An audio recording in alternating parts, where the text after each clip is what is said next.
So let's talk a little bit about due process and how the company should approach a complaint and approach kind of both sides of it.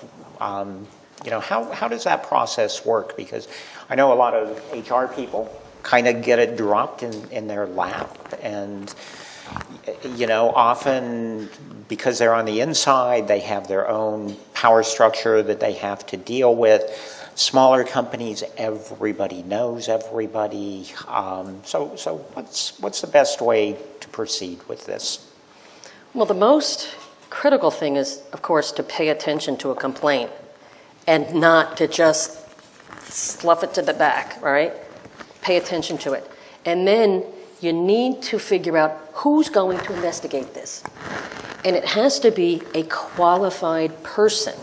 Because when you investigate a claim, there's a real skill set that you have to have. You have to know how to question people. You have to know how to ask follow-up questions to elicit the information that you need. You have to know how to cast the net out to find out where can I get additional direct evidence or indirect evidence to either substantiate or reject this claim. You need to engage in credibility determinations. You need to engage in fact-finding. You need to have the ability to write a written report that's backed up by legitimate objective fact-finding. So these are real skill sets that are not necessarily intuitive.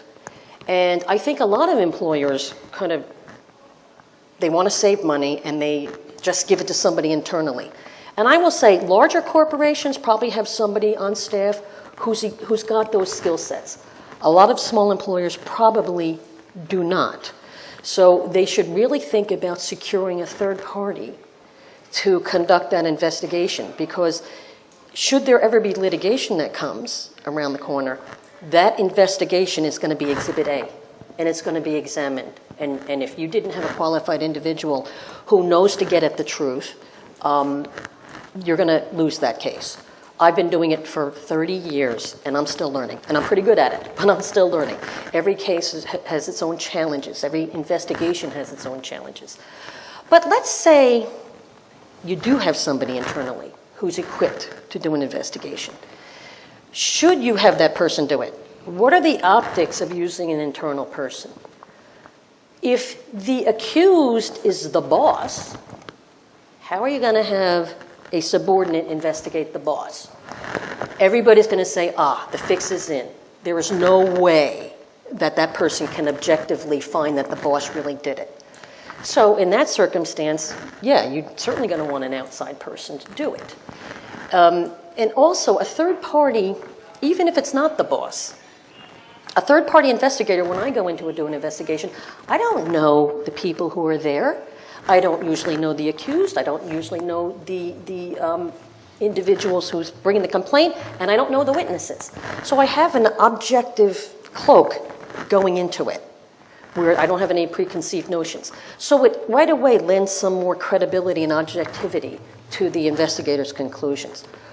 Also, if you use a third party, it sends a signal, and you'd be surprised what a great signal this is to the workplace that, oh my gosh, they are taking this seriously. They're spending a lot of money to bring people in, and they're pulling the scab off of this thing, and they're letting somebody outside the organization look into it. It really gives a comfort level to people in the workplace that it is being taken seriously. And also, it can insulate the employer from a difficult situation. If at the end of the day, you have to tell an individual, I'm sorry, Susan, but your allegations were not sustained.